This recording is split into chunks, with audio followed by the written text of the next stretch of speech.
ಆತ್ಮೀಯ ಬಂಧುಗಳೇ, ಶ್ರೀಮದ್ ಭಾಗವತಂ ಸ್ಕಂದ 3 ಭಾಗ 1 ಅಧ್ಯಾಯ 9 ಸೃಜನ ಶಕ್ತಿಗಾಗಿ ಬ್ರಹ್ಮನ ಪ್ರಾರ್ಥನೆ. ಇದರಿಂದ ಇವತ್ತು 19ನೇ ಶ್ಲೋಕವನ್ನು ತಿಳ್ಕೊಳ್ಳೋಣ. ಶ್ಲೋಕ 19. ತಿರ್ಯಗ್ ಮನುಷ್ಯ ವಿಬುಧಾದಿಷು ಜೀವಯೋನಿಷ್ವಾತ್ಮೇಚ್ಛಯಾತ್ಮಕೃತಸೇತು ಪರೀಪ್ಸಯಾ ಯಃ ರೇಮೇ ನಿರಸ್ತ ವಿಷಯೋಪ್ಯವರುದ್ಧ ದೇಹಸ್ತಸ್ಮೈ ನಮೋ ಭಗವತೆ ಪುರುಷೋತ್ತಮಾಯ. ಅನುವಾದ: ಓ ನನ್ನ ಪ್ರಭುವೇ, ನಿನ್ನದೇ ಆದ ಇಚ್ಛೆಯಿಂದ ನೀನು ನಾನಾ ಜೀವ ಜಾತಿಗಳಲ್ಲಿಯೂ ಮಾನವರಿಗಿಂತ ಕೆಳಗಿನ ಪ್ರಾಣಿಗಳಲ್ಲಿಯೂ ಹಾಗೆಯೇ ದೇವತೆಗಳಲ್ಲಿಯೂ ನಿನ್ನ ದಿವ್ಯ ಲೀಲೆಗಳನ್ನು ಆಚರಿಸುವುದಕ್ಕಾಗಿ ಕಾಣಿಸಿಕೊಳ್ಳುವೆ. ಭೌತಿಕ ಕಲ್ಮಶದಿಂದ ನೀನೇನೂ ಪರಿಣಾಮಗೊಳ್ಳುವುದಿಲ್ಲ. ನೀನು ನಿನ್ನವೇ ಆದ ಧರ್ಮತತ್ವಗಳ ಪ್ರೇರಣೆಗಳನ್ನು ನೆರವೇರಿಸಲು ಬರುವೆ.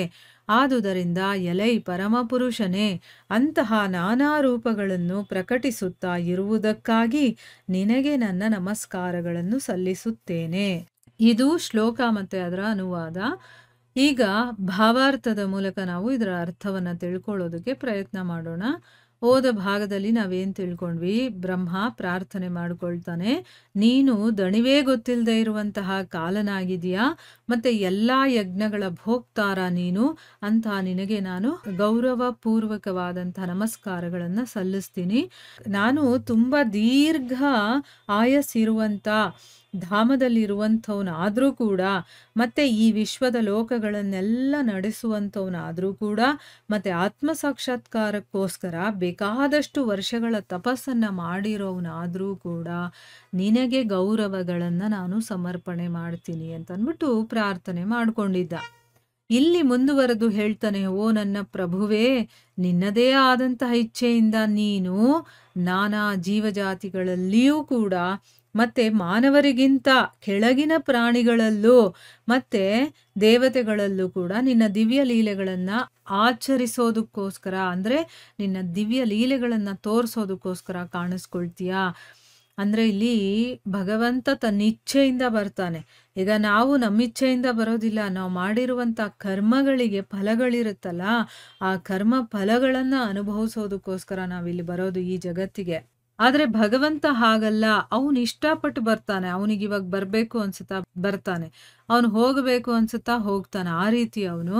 ಸೊ ಎಲ್ಲ ಜೀವಜಾತಿಗಳಲ್ಲೂ ಯಾರ್ಯಾರು ಮಾನವರಿಗಿಂತ ಕೆಳಗಡೆ ಪ್ರಾಣಿ ಪಕ್ಷಿಗಳು ಎಲ್ಲ ಇದೆಯಲ್ಲ ಅದರಲ್ಲಿ, ಮತ್ತು ದೇವತೆಗಳು, ಎಲ್ಲ ಥರದ ಲೀಲೆಗಳನ್ನು ಕೂಡ ತೋರಿಸೋದಕ್ಕೋಸ್ಕರ ಅವನು ಕಾಣಿಸ್ಕೊಳ್ತಾನೆ. ಆದರೆ ಈ ಭೌತಿಕ ಪ್ರಪಂಚಕ್ಕೆ ಬಂದಿದ ತಕ್ಷಣ ನಾವು ಹೇಗೆ ಇಲ್ಲಿನ ಒಂದು ಕಲ್ಮಶಕ್ಕೆ ಒಳಗಾಗ್ತೀವೋ, ಇಲ್ಲಿನ ಒಂದು ಕಲ್ಮಶಕ್ಕೆ ನಾವು ಅಟ್ಯಾಚ್ ಆಗ್ಬಿಡ್ತೀವೋ, ಅಂದ್ರೆ ಏನು, ನಮ್ಮ ಮೇಲೆ ಅದು ಪ್ರಭಾವ ಬೀರ್ಬಿಡುತ್ತೆ, ಆ ರೀತಿ ಆಗ್ಬಿಡುತ್ತೆ. ಆದರೆ ಭಗವಂತ ಭೌತಿಕ ಕಲ್ಮಶಕ್ಕೆ ಏನು ಅವನು ಒಳಗಾಗೋದಿಲ್ಲ. ಅಂದ್ರೆ ಭೌತಿಕ ಕಲ್ಮಶದಿಂದ ಭಗವಂತ ಪರಿಣಾಮಗೊಳ್ಳೋದಿಲ್ಲ. ನೀನು ನಿನ್ನದೇ ಆದಂತಹ ಧರ್ಮತತ್ವಗಳ ಪ್ರೇರಣೆಗಳನ್ನು, ಅಂದರೆ ಇವಾಗ ಅವನು ಏನೇನು ಧರ್ಮತತ್ವಗಳನ್ನು ಹೇಳಿದಾನೋ ಅದನ್ನೆಲ್ಲ ತೋರಿಸ್ಬೇಕಲ್ಲ, ಮಾಡಿ ನಮಗೆಲ್ಲ ಹೇಳಬೇಕು, ಮತ್ತು ನಮ್ಮ ಮುಂದೆ ಅದನ್ನು ಮಾಡಿ ತೋರಿಸ್ಬೇಕು. ಸೊ ಅದನ್ನೆಲ್ಲ ನೀನು ನೆರವೇರಿಸೋದಕ್ಕೋಸ್ಕರ ಬರ್ತೀಯ. ಅದಕ್ಕೋಸ್ಕರನೇ ಎಲೈ ಪರಮಪುರುಷನೇ ಅಂತಹ ನಾನಾ ರೂಪಗಳನ್ನು ಪ್ರಕಟಿಸ್ತಾ ಇರ್ತೀಯಲ್ಲ, ಅದಕ್ಕೋಸ್ಕರ ನಾನು ನಿನಗೆ ನಮಸ್ಕಾರಗಳನ್ನು ಸಲ್ಲಿಸ್ತೀನಿ ಅಂತಂದ್ಬಿಟ್ಟು ಇಲ್ಲಿ ಪ್ರಾರ್ಥನೆ ಮಾಡ್ಕೊಳ್ತಾ ಇದ್ದಾನೆ ಬ್ರಹ್ಮ. ಈಗ ಭಾವಾರ್ಥದಲ್ಲಿ ಗುರುಗಳೇನು ಹೇಳಿದ್ದಾರೆ ಅಂತ ತಿಳ್ಕೊಳ್ಳೋಣ. ನಾನಾ ಜೀವಜಾತಿಗಳಲ್ಲಿ ಆಗುತ್ತಿರುವ ಭಗವದ್ ಅವತಾರಗಳೆಲ್ಲವೂ ದಿವ್ಯವಾಗಿವೆ. ತನ್ನ ಕೃಷ್ಣ, ರಾಮ ಮುಂತಾದ ಅವತಾರಗಳಲ್ಲಿ ಭಗವಂತನು ಮಾನವನಾಗಿ ಕಾಣಿಸಿರುತ್ತಾನೆ, ಆದರೆ ಅವನು ಮಾನವ ಜೀವಿಯಲ್ಲ. ನೋಡಿ, ಭಗವಂತ ಎಲ್ಲಾ ರೀತಿಯ ಅವತಾರಗಳನ್ನು ತಗೊಂಡಿದ್ದಾನೆ. ವರಾಹ, ನರಸಿಂಹ, ಆಮೇಲೆ ಕೂರ್ಮ, ರಾಮ, ಕೃಷ್ಣ, ಇರತಿ, ಬೇಕಾದಷ್ಟು ಅವತಾರಗಳು ತಗೊಂಡಿದ್ದಾನೆ. ಅಂದರೆ ಬೇರೆ ಬೇರೆ ಜೀವರಾಶಿಗಳಲ್ಲೂ ಕೂಡ ಅವನು ಅವತರಿಸಿದಾನಲ್ವಾ. ಈ ರೀತಿ ನಾನಾ ಜೀವಜಾತಿಗಳಲ್ಲಿ ಆಗ್ತಾ ಇರುವಂತಹ ಭಗವದ್ ಅವತಾರಗಳೆಲ್ಲವೂ ಕೂಡ ದಿವ್ಯವಾಗಿರುವಂಥದ್ದು. ಈಗ ಕೃಷ್ಣ, ರಾಮ ಅನ್ನುವಂಥ ಅವತಾರಗಳಲ್ಲಿ ಭಗವಂತ ಮನುಷ್ಯನಾಗಿ ಕಾಣಿಸ್ಕೊಳ್ತಾನೆ ಅಲ್ವಾ. ಆಗಿದ ತಕ್ಷಣ ಅವನು ಮನುಷ್ಯ ಅಂತಲ್ಲ, ಮನುಷ್ಯ ಜೀವಿ ಅಲ್ಲ, ಅವನು ಭಗವಂತನೇ. ಆದರೆ ನಮ್ಮ ಮುಂದೆ ಆ ರೀತಿ ಕಾಣಿಸ್ಕೊಂಡಿದ್ದಾನೆ ಅಷ್ಟೇನೆ. ಅವನು ಆ ರೂಪದಲ್ಲಿ ಬರ್ತಾನೆ ಅಂದಿದ ತಕ್ಷಣ ಅವನು ಅದೇ ಆಗ್ಬಿಡ್ತಾನೆ ಅಂತಲ್ಲ, ಅವನು ಮನುಷ್ಯನ ರೂಪದಲ್ಲಿದ್ರೂ ಅವನು ಭಗವಂತನೇ ಆಗಿರ್ತಾನೆ ಅನ್ನೋದು ಇದರ ಅರ್ಥ. ಅವನನ್ನ ಸಾಮಾನ್ಯ ಮನುಷ್ಯನೆಂದು ತಪ್ಪು ತಿಳಿಯುವ ಯಾರೇ ಆಗಲಿ, ಭಗವದ್ಗೀತೆಯಲ್ಲಿ ದೃಢಪಟ್ಟಿರುವಂತೆ ನಿಶ್ಚಯವಾಗಿಯೂ ಉತ್ತಮ ಬುದ್ಧಿವಂತನಲ್ಲ. ಅವಜಾನಂತಿ ಮಾಂ ಮೂಢಾ ಮಾನುಷೀಂ ತನುಮಾಶ್ರಿತಂ. ಅಂದ್ರೆ ಅರ್ಥ ಏನು? ಈ ಒಂದು ಶ್ಲೋಕದಲ್ಲಿ ಈಗ ಯಾರ್ಯಾರು ಅವನೇನಾದ್ರೂ ಮನುಷ್ಯ ಜನ್ಮವನ್ನ ತಗೊಂಡ್ ಬಂದಾಗ ಅವನನ್ನು ಕೂಡ ಸಾಮಾನ್ಯ ಮನುಷ್ಯ ಅಂತ ತಪ್ಪು ತಿಳ್ಕೊಳ್ತಾನಲ್ಲ, ಅಂಥವ್ರು ಯಾರೇ ಆಗಿರ್ಲಿ ಅವರನ್ನ ಭಗವದ್ಗೀತೆಯಲ್ಲಿ 9ನೇ ಅಧ್ಯಾಯ 11ನೇ ಶ್ಲೋಕ, ಅದ್ಯಾವುದು ಶ್ಲೋಕ ಅಂತಂದ್ರೆ ಅವಜಾನಂತಿ ಮಾಂ ಮೂಢ ಅಂತ ಬರುತ್ತಲ್ಲ ಆ ಶ್ಲೋಕ. ಅದ್ರಲ್ಲಿ ಏನ್ ಹೇಳ್ತಾನೆ ಭಗವಂತ ಸ್ವಯಂ ಹೇಳ್ತಾನೆ. ಯಾಕಂದ್ರೆ ಅವನೇ ಸೃಷ್ಟಿ ಮಾಡಿರುವಂತ ಮನುಷ್ಯರು ಜೀವಿಗಳಲ್ವಾ, ಅವ್ರು ಹೇಗ್ ನಡ್ಕೊಳ್ತಾರೆ, ಅವ್ರು ಏನ್ ಯೋಚನೆ ಮಾಡ್ತಾರೆ ಎಲ್ಲ ಅವನಿಗೆ ಗೊತ್ತಿರುತ್ತೆ. ಅದಕ್ಕೆ ಇಲ್ಲಿ ಹೇಳ್ತಾ ಇದ್ದಾನೆ, ನಾನು ಮನುಷ್ಯ ರೂಪದಲ್ಲಿ ಇಳಿದು ಬಂದಾಗ ಮೂಢರು ಇರ್ತಾರಲ್ಲ ಅವರು ನನ್ನನ್ನು ಅಪಹಾಸ್ಯ ಮಾಡ್ಕೊಳ್ತಾರೆ. ಇರುವುದೆಲ್ಲದರ ಪ್ರಭು ಕೂಡ ನಾನೇ ಆಗಿದ್ದೀನಿ, ನಾನೇ ಇದಕ್ಕೆಲ್ಲ ಒಡೆಯ. ನನ್ನ ಈ ದಿವ್ಯ ಪ್ರಕೃತಿ ಅನ್ನೋದು ಅವರಿಗೆ ಗೊತ್ತಿಲ್ಲ, ಅದಕ್ಕೋಸ್ಕರ ಅವ್ರು ಆ ರೀತಿ ಮಾತಾಡ್ತಾ ಇದ್ದಾರೆ. ಯಾರಿಗೆ ಗೊತ್ತಿರುತ್ತೋ ಅವರು ಸುಮ್ಮನೆ ಇರ್ತಾರೆ, ಯಾಕಂದ್ರೆ ಅವ್ರಿಗೆ ಗೊತ್ತಿರುತ್ತೆ ಭಗವಂತ ಅಂತಂದ್ರೆ ಏನು ಅಂತಂದ್ಬಿಟ್ಟು.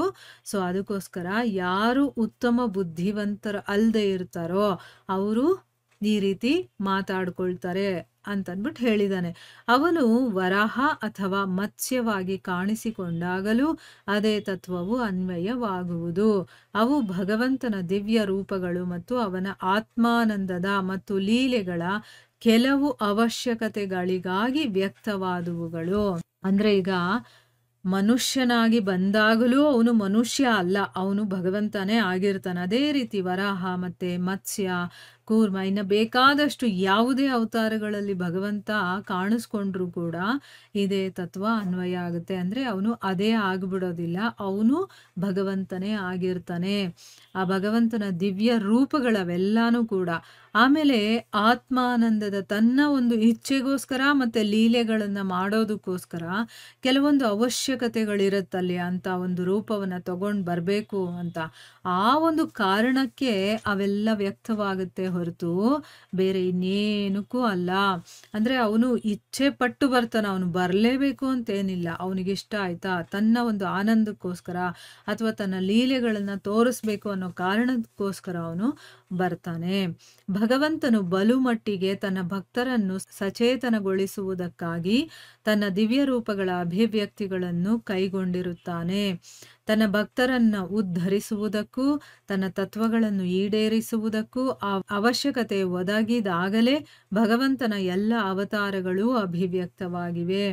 ಅಂದ್ರೆ ಇಲ್ಲಿ ಅವತಾರಗಳು ಯಾಕಾಗುತ್ತೆ ಅನ್ನೋದಕ್ಕಿಲ್ಲಿ ಹೇಳ್ತಾ ಇದ್ದಾರೆ. ಈಗ ಭಗವಂತ ಏನ್ ಮಾಡ್ತಾನೆ, ತನ್ನ ಭಕ್ತರನ್ನ ಸಚೇತನಗೊಳಿಸೋದು.